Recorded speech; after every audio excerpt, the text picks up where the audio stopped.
Thanks for sharing about that class, Wendell. I think that sounds really interesting. I hope a good number of you show up to that.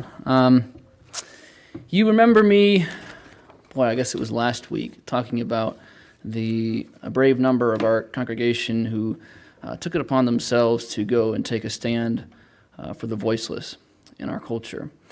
And they've been gone now for about a week, I think. And they all have stories. This has been in no small way, an exciting and a fun trip, but also a very challenging one, where our youth and the members of our church have been ridiculed and mocked and faced all sorts of vitriol and negativity on behalf of the preborn. So I'm very proud of them. I know you guys are as well. And I've asked them to just come up here. Everybody who came, everybody who went on this justice ride, this mission, I've invited them to come up now and to just spend a few minutes sharing with us about their experiences so that we can come alongside them in encouragement after the service. So why don't you all make your way up? And as they come, can we give them a round of encouragement?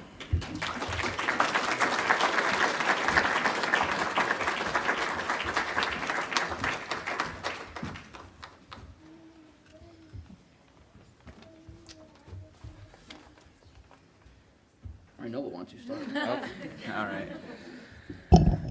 So yeah, the Justice Ride, we left Friday, got back last night. It was an amazing experience. This is my second year going. Just really incredible. We had a great group this year, and I think that the total number of minds that we had confirmed changed was 208, I think. Yeah, which is twice as many as last year, apparently. Yeah.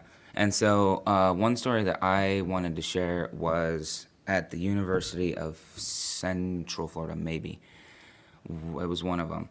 And it was really slow. It started off really slow because people on that campus were less talkative, at least to me, because I was kind of in an area where there were people like in front of me and behind me. So anyone who like came to where I was had already been talked to. And so, I started asking them, instead of like, what do you think about abortion? I'd be like, did you get one of these pamphlets? And if you did, like, what did you think about it?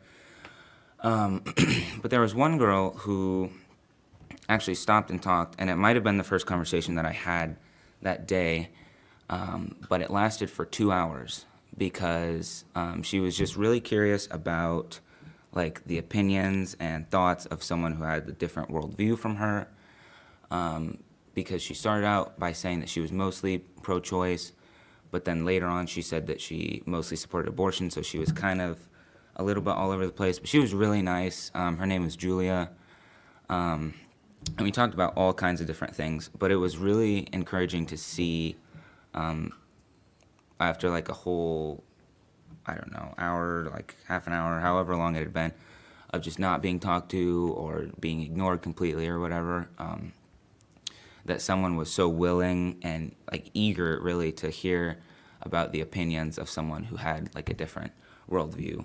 But by the end of the conversation, she said that she would do research on a bunch of things that I had told her, and she, at the very end, agreed with me that abortion was wrong always. So that was cool.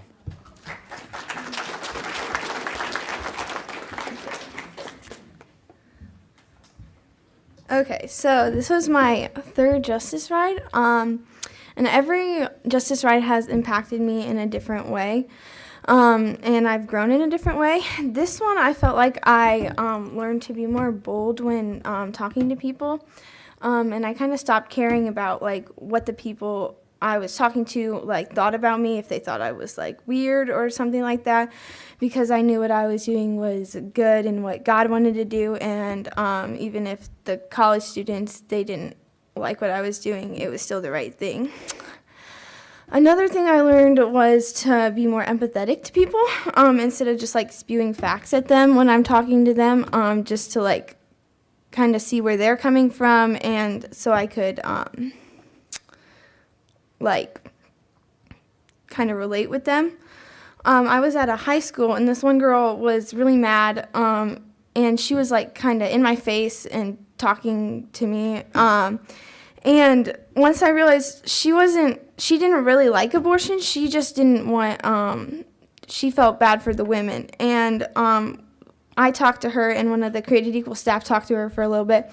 And we explained that we help the women even if they had abortions or if they chose life, we help them even after they had their baby.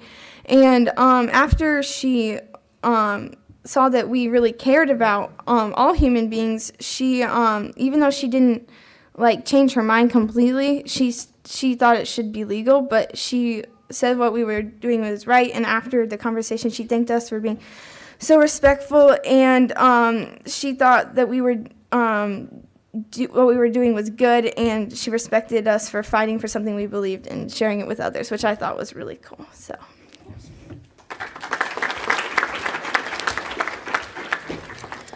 So first off, my voice is probably going to cut in and out because we spent probably any time we weren't doing outreach singing songs at the top of our lungs. So I did the Justice Ride last year, and then I did the summer internship, which was 2 months long. So I have done a lot of outreach. But this year, one of the Justice Riders said something that really kind of hit me. She was talking about how before going on outreach, she had prayed that God would help her to hate what he hates and love what he loves. And it kind of just hit me because I think about it the whole thing very logically. Like, it is a human being, therefore we should not kill it, therefore, we should stand up for human rights, therefore, you know what I mean? Like, I think about it very systematically, and it wasn't a super emotional thing for me. And so I started praying that because I just thought that was really neat. And I definitely think that it changed the way I looked at like the outreaches we were doing. Even just like talking to people on like college campuses and stuff, trying to understand where they were coming from, what might have led to their views, and things like that. And even like at the abortion clinic, when we were standing out there, it kind of just hit me all over again how horrible it really is and how often it's happening. And it just I felt kind of hopeless, but then it kind of hit me again that there's a quote from Lord of the Rings, I think, where it's like, there is some good in this world and it's worth fighting for. And then I just started crying, and it was a whole thing. But I had this really cool conversation with this guy on one of the college campuses, and he leaned pro-life, but he just kept saying he didn't know over and over again. Like, I don't know. He's like, and he agreed with all the points I made. And he was like, yeah, that makes sense. He's like, I see what you're saying. But he just kept saying he didn't know. We ended up talking about the gospel and stuff. And he said he'd been raised a Christian. But he kind of fell away from that because he'd heard some arguments that he didn't really know what to think about. And so we talked for a while. And I ended up pulling Seth in because I wanted to give him some resources to walk away with, because he seemed really interested. Like, I've never had someone seem so interested in the gospel. And so I called Seth over and asked like what some books he should read and stuff were, and he'd actually read a lot of them already, which I thought was really interesting. He had watched a bunch of William Lane Craig's videos and stuff, so he was very hungry for the truth. And at one point he said something that, seriously, I almost started crying again. He said, I just want to find out the truth, but I need someone to tell me, or something like that. I thought it was really neat that we got to be there. Seth ended up getting his number, and he texted Seth later and said that he was so happy that we got to have that conversation, and that he'd keep in touch if he had any questions. So I just thought that was really neat. But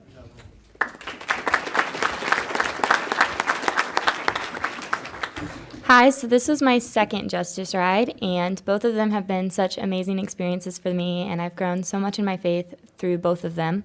And something that really just clicked with me this time, that didn't really click with me the same way last time, was just how important it is for us to just show up and be there, even if we don't have any good conversations that day, or even if it's just a rough day. how important it is to just be there and to be passionate and to be there standing up for these babies.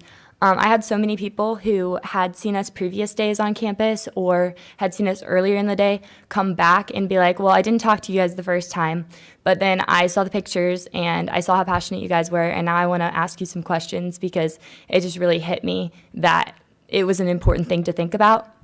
And so I thought that was really cool. One of the guys that I talked to, he didn't really know much about abortion, but I ended up talking to him about it some, and he agreed with me that I was wrong. And then he ended up coming back later and being like, I'm still thinking about it so much, and I have some questions about some of the harder cases, and I would like you to walk me through those because I'm not sure if that would still be like, wrong. And so I walked him through that, and he was like, oh, you're right. It would still be wrong. It would still be murder. And so that just was really cool to me to see how much people really think about it. And even if it's pouring rain and it's really hot and you're just standing there and no one's talking to you, that they're still seeing the pictures, they're still seeing your passion, and God can work in their hearts and use that for his good. So I thought that was really cool.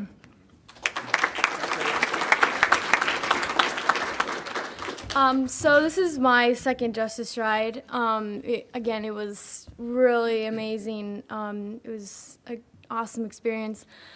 I learned so much again, and I made awesome friends, and I thought it was really encouraging to see how many other teens there were out there willing to take a week and stand up for this injustice. And even after days where it would be pouring rain or it would be super hot, some of us, we would get spat at, or people yell at us. We were all there at the end of the day to encourage each other. And nights we would do worship, and we just sing for a while, and that really, it was really neat to me because the room would be so loud with, voices of maybe 70 teens and a guitar,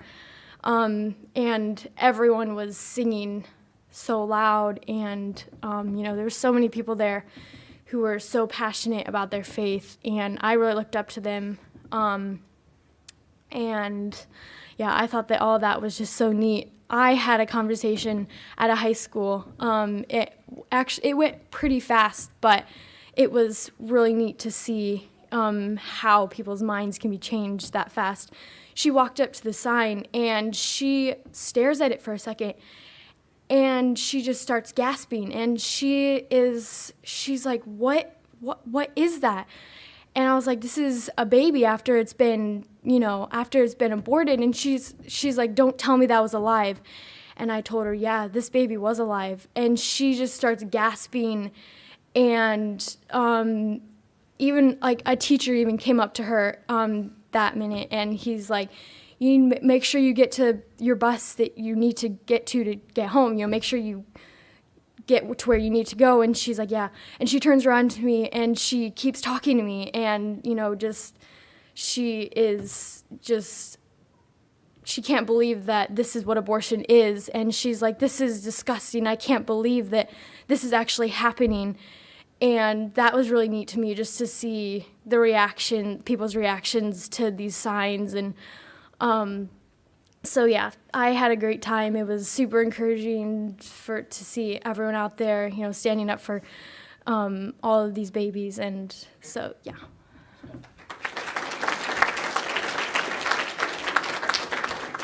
So this was my second Justice Ride, and it was so good. And so one of the days we went sidewalk counseling, and I got to talk to a guy who said he dropped off a girl at the abortion clinic, and I just got to tell him that, it's not too late to take her back, and there's a pregnancy resource center across the street, and we would love to help them. And then he said that he would call her. I mean, I don't know if he did or not, but I was so glad that I got to talk to him, and hopefully he got her out of there, and that was just really cool to me.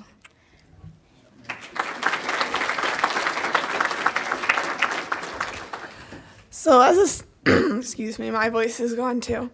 As a staff member, I was doing a lot of more security, so I wasn't really having conversations, but it was just so cool for me. I get to do this every day, and so sometimes it just becomes a routine. You just show up, you talk to people, you leave, whatever. It just becomes a bit desensitizing sometimes. And so just getting to see all these students just have such a passion for it was just it re-sparks.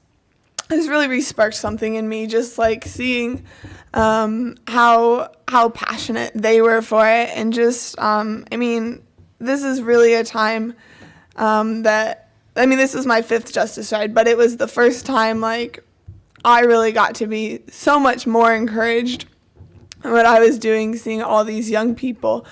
I was once in their spot, and now seeing them want to do internships and come full time is so cool for me. And just seeing how these were all returning writers, but just seeing how much they've gone from the last year and years before that, being shy and not really wanting to talk to people, and just how much bolder they became. It was just and just how they were reaching out to new writers and encouraging them, and just was so cool for me.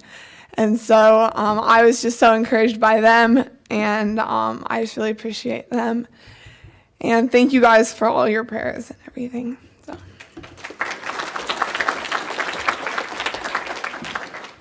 Okay, well, Claire said that all these writers were returning writers. I was not a returning writer. I was a new writer.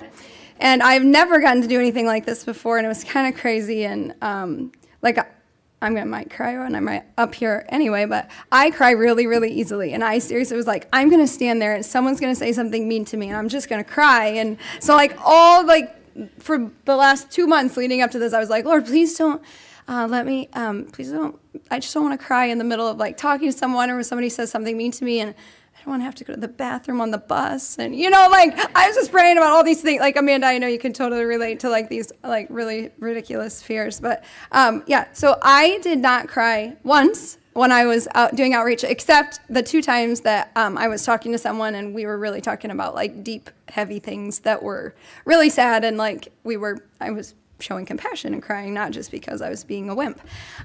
So anyway, let me start by saying, Denny and Jan, your son is amazing. I mean, he could not be in a better job for what his strengths are. The way he interacts with all these kids, he has every answer. It's all right. It's all the time.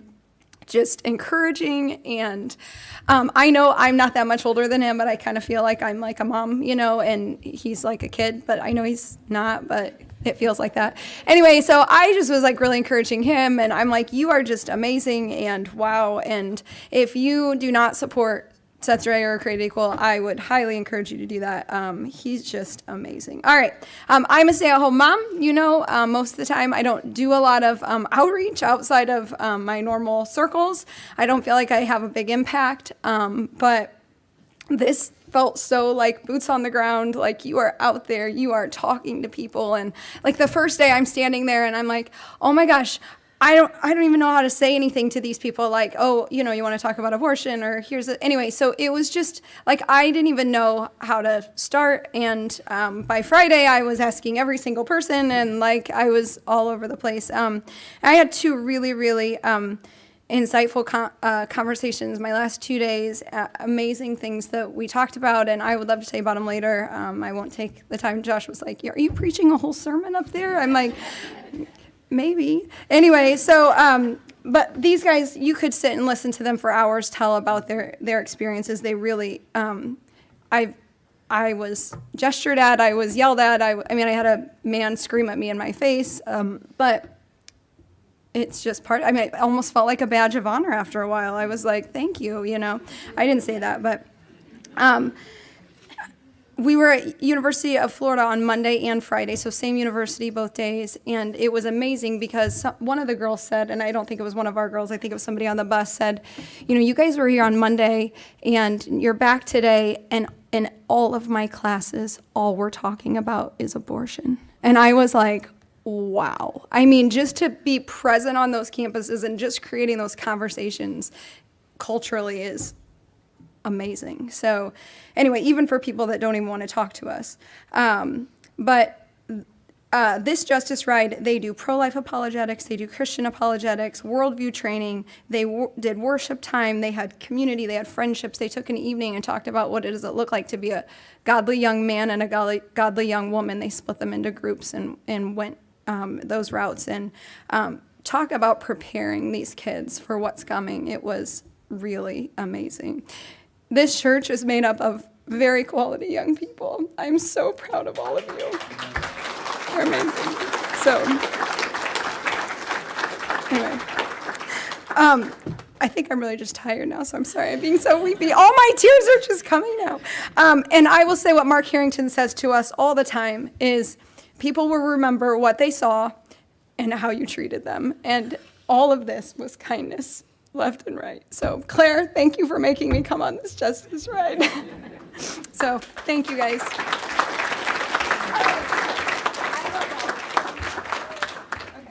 Yes, Sorry that no, took like a half it's well worth saying. You can sit down. Are we not so inspired by these individuals?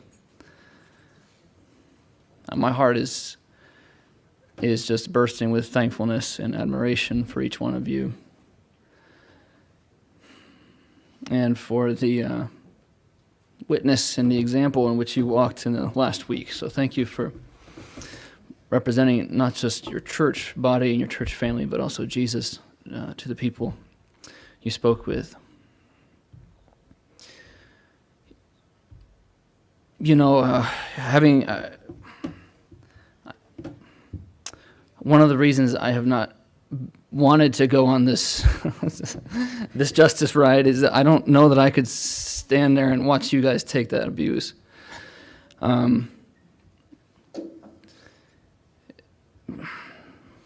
I'm just very inspired by you, by your bravery, and by your courage, and by the grace that I know you showed in the face of adversity. And I am also emboldened in my hope for the future, knowing that we, as a church, have a generation that will not be afraid to take a stand for truth. So thank you for inspiring me.